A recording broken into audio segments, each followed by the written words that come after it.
Nā, tērā tētahi rōpū tiaki taia o ka ite mautere o Waiheke e kia nei ko koro Waiheke e whakamahia nei te mātauranga Māori hei patu i ngā ki rea o te mauterera.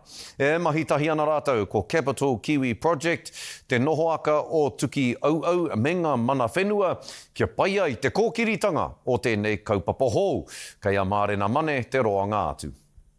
Koinei ko te rōpū o te korowai o Waiheke, he rōpū tāki taiao e whakamahi ana i te mātauranga Māori. Adult female, it's been really good to get these out of the environment. E takahuri ana ki te patu ki rea, ki te motu o Waiheke. Koe rā te tai ahuatanga, kāre te nuinga o te motu e āta te tiro.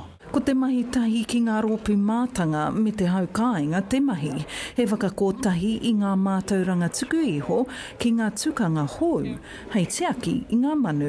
We're really excited to have Ngāti Poa coming over from Auckland and also Ngāti Poa people that live on Waiheke. Ko te tori pēnei i tēnei he tino whakatuma mo ngā momo manu o Waiheke. So it's when you talk to people and they see that change that we start to realise the damage and destruction that these stoats are doing. I ara. Ko te mātauranga Māori he akoranga whakau i ngā tikanga kai tiakitanga, kia tū hono ai i te tangata ki te whenua me te moana.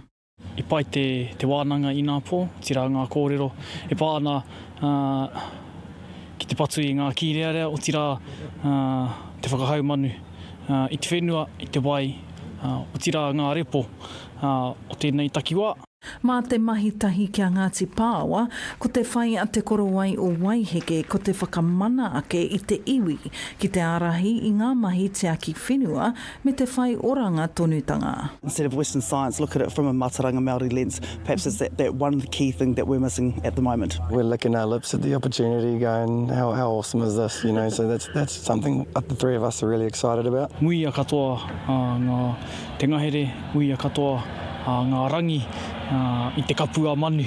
Mā te mahi ngātahi e hohonu ai ngā whakaro kia ora tonu ai ngā tamariki a tāne ki tēnei motu. Me te aha, anei te tira hau te haere mai nei. Mārena Mane, te karere.